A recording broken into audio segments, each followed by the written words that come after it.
Hi friends, రీసెంట్గా 2025 తెలంగాణలోని Jubilee hills assembly నియోజకవర్గంలో కాంగ్రెస్ పార్టీ ఘన విజయం సాధించిన సంగతి మనందరికీ తెలిసిందే. అయితే ఈ విజయం అనేది కాంగ్రెస్ పార్టీకి అంత ఆషామాషిగా అయితే దక్కలేదు. సాక్షాత్తు ముఖ్యమంత్రి అయినటువంటి రేవంత్ రెడ్డి గారే తన యొక్క కార్యక్రమాలన్నింటినీ 4 రోజులు వాయిదా వేసుకొని ఇక్కడ ప్రచారం చేయాల్సి వచ్చింది. మరి ఇంతలా ముఖ్యమంత్రి ఇంత కష్టంగా ఇక్కడ ప్రచారం చేశాడంటేనే ఈ ఉప ఎన్నిక గొప్పదనం ఏంటో అర్థం చేసుకోవచ్చు. ప్రధానంగా ఇది బీఆర్ఎస్ కు కంచుకోట లాంటి స్థానాన్ని బద్దలు కొట్టి కాంగ్రెస్ ఇక్కడ ఎలా గెలుపొందింది. అసలు ఇక్కడ యాదవ సామాజిక వర్గానికి చెందిన వారు చాలా తక్కువగా ఉన్నప్పటికీ అదే సామాజిక వర్గానికి చెందినటువంటి నవీన్ యాదవ్ గారు ఎలా గెలుపొందారు, ఇలాంటి అంశాలన్నింటినీ ఈ వీడియోలో ఒక్కొక్కటిగా వివరంగా తెలుసుకుందాం. Let's begin our episode. ఈ జూబ్లీ హిల్స్ నియోజకవర్గం అనేది ప్రధానంగా సికింద్రాబాద్ లోక్సభ పరిధిలోకి వస్తుంది. అనగా నేడు కేంద్ర మంత్రిగా ఉన్నటువంటి బీజేపీ నాయకుడు అయినటువంటి కిషన్ రెడ్డి గారి పరిధిలోది. దీని మూలంగా బీజేపీకి కూడా ఇక్కడ గొప్ప పట్టు ఉన్నప్పటికీ ఈ ఉప ఎన్నికలో మాత్రం బీజేపీ చాలా వరకు పట్టు కోల్పోయిందనే చెప్పాలి. ఎందుకంటే ఇక్కడ ఎక్కువగా ముస్లిమ్స్ మరియు కమ్మ సామాజిక వర్గానికి చెందినటువంటి ఓటర్లు ఉండడం, అందున అక్కడ గెలిచినటువంటి ఎమ్మెల్యే మరణించడం మూలంగా బీజేపీకి గొప్ప అవకాశాలు ఏమంతగా రాలేదు. దీని మూలంగా బీజేపీ మొదట్లోనే సరెండర్ అయిందనే చెప్పాలి. దీంతో ఫలితమే బీజేపీకి కనీస డిపాజిట్ కూడా ఈ ఎలక్షన్స్ లో దక్కలేదు. ఇక ప్రధానంగా ఈ ఎలక్షన్స్ లో హోరాహోరీ పోటీ అనేది కాంగ్రెస్ మరియు బీఆర్ఎస్ మధ్యనే ఉన్నది. ప్రధానంగా ఈ జూబ్లీ హిల్స్ నియోజకవర్గంలో గత 20 సంవత్సరాల నుండి కాంగ్రెస్ అస్సలు ఒక్కసారి కూడా గెలుపొందలేదు. ప్రధానంగా అక్కడ స్థానిక నేతగా ఉన్నటువంటి మాగంటి గోపీనాథ్ గారే వరుసగా 4 సార్లు ఎమ్మెల్యేగా గెలుపొందారు. ప్రారంభంలో అతడు టీడీపీ పక్క ఉండి 2 సార్లు గెలుపొంది తర్వాత బీఆర్ఎస్ పార్టీలో జాయిన్ అయ్యి మరలా వరుసగా 2 సార్లు బీఆర్ఎస్ పార్టీ తరపున గెలుపొందాడు. అతడి గెలుపుకు కూడా మరో కారణం ఉంది. ప్రధానంగా ఆ నియోజకవర్గంలో ఎక్కువగా కమ్మ మరియు ముస్లిం ఓటర్లు ఉన్నారు. వీరి ఓట్ల మూలంగా మాగంటి గోపీనాథ్ గారు కమ్మ సామాజిక వర్గానికి చెందిన నేత అవ్వడం మూలంగా ఈ కమ్మ సామాజిక వర్గం వారంతా ఇతనికి సపోర్ట్ వల్ల ఇతడు గెలుపొందాడని చాలా సర్వేలు వెల్లడిస్తున్నాయి. వీరితో పాటు కొందరు ముస్లిం నాయకుల సపోర్టుతో ఇతడు గెలుపొందుతూ వస్తున్నాడు. అయితే ఇలా గెలిచినటువంటి ఇతడు రీసెంట్గా 2025 జూన్ 7వ తేదీన అనూహ్యంగా అనారోగ్య కారణాలతో మరణించడం జరిగింది. ఇతడి మరణం వల్ల అక్టోబర్ 7న ఈ ఉప ఎన్నికకు నోటిఫికేషన్ జారీ అయింది. తర్వాత ఈ నెల 11వ తేదీన ఈ ఎన్నిక జరిగిన సంగతి మనందరికీ తెలిసిందే.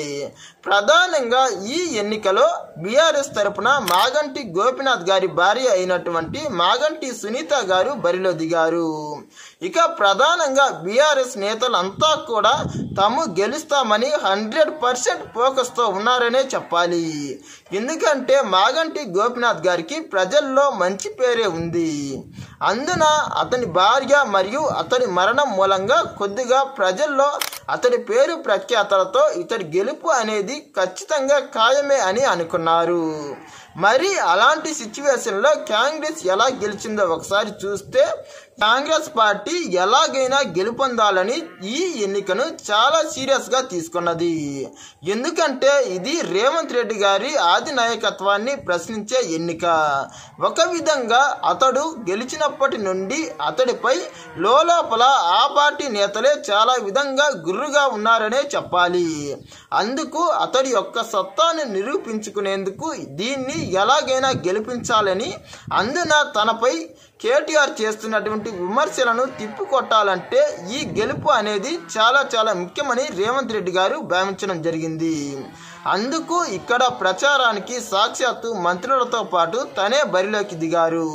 ప్రధానంగా ఈ ఎన్నికలో కాంగ్రెస్ తరపున మాజీ క్రికెటర్ అయినటువంటి మహమ్మద్ అజారుద్దీన్ గారికి టికెట్ ఇవ్వాలని మొదట్లో భావించినప్పటికీ తర్వాత అతడికి మంత్రి పదవి ఇచ్చి ముస్లిం ఓటర్ల యొక్క మద్దతును కూడగట్టుకొని చివర్లో అనూహ్యంగా నవీన్ యాదవ్ గారికి ఆ సీట్ ఇవ్వడం జరిగింది. ఇక ఇక్కడే కాంగ్రెస్ ఒక సెంటిమెంట్తో ఎంఐఎం పార్టీని పోటీలో లేకుండా చేసి మొదట్లోనే గెలుపును కొద్దిగా దగ్గర చేసుకున్నదనే చెప్పాలి. మహమ్మద్ అజారుద్దీన్ గారికి మంత్రి పదవి ఇవ్వడం మూలంగా ముస్లిం సామాజిక ఓట్లను పొందిందనే చెప్పాలి. అంతేకాకుండా అక్కడ ఉన్నటువంటి మంత్రులు మరియు వివిధ రకాలైనటువంటి గొప్ప గొప్ప నేతలంతా అక్కడ బరిలోకి దిగి ఆ లోకల్లో ఉన్నటువంటి స్థానిక నేతలందరినీ తమ వైపు తిప్పుకొని కాంగ్రెస్ పార్టీ అనూహ్యంగా గొప్ప విజయాన్ని సాధించిందనే చెప్పాలి.